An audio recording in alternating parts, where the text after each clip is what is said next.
Class reunion में लड़की ने अपने उस प्यारे इंसान को देखा जिसे वह 5 साल से नहीं मिली थी। जब वह आदमी उससे मिलने आया तो लड़की ने कोई जवाब नहीं दिया। फिर वह कोई बहाना बनाकर वहां से चली गई। यह देखकर वह तुरंत उसके पीछे गया। उसने लड़की को घर छोड़ने की पेशकश की, लेकिन लड़की अब उससे किसी भी तरह का संबंध नहीं रखना चाहती थी।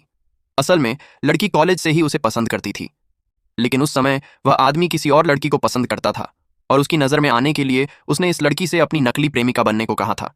लड़की ने बिना सोचे समझे उसकी बात मान ली और पूरे कॉलेज के दौरान चुपचाप उसके साथ रही। ग्रेजुएशन के दिन लड़की ने हिम्मत जुटाकर उससे अपने प्यार का इजहार किया, लेकिन उसने ठंडे दिल से जवाब दिया, मैंने तुम्हें कभी पसंद नहीं किया।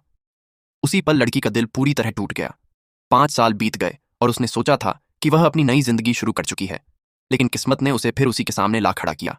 बिजनेस मीटिंग की तैयारी करते समय उसे पता चला कि पार्टनर कंपनी का जिम्मेदार व्यक्ति वही है, और हैरानी की बात तो यह थी कि उसने खास तौर पर कहा था कि लड़की ही इस प्रोजेक्ट को संभाले।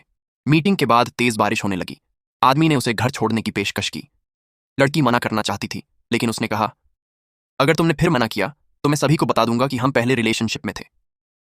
सहकर्मियों की अजीब निगाहें देखकर लड़की मजबूर हो गई और उसकी कार में बैठ गई।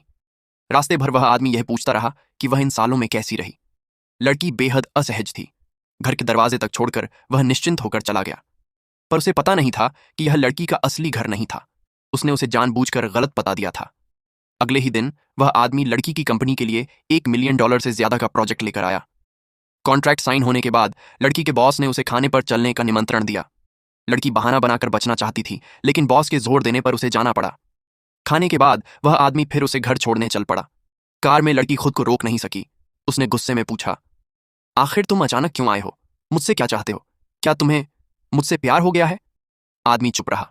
घर पहुंचाकर लड़की तेज बारिश में ही बाहर भागी, लेकिन उसने समय रहते उसे रोक लिया और कहा कि वह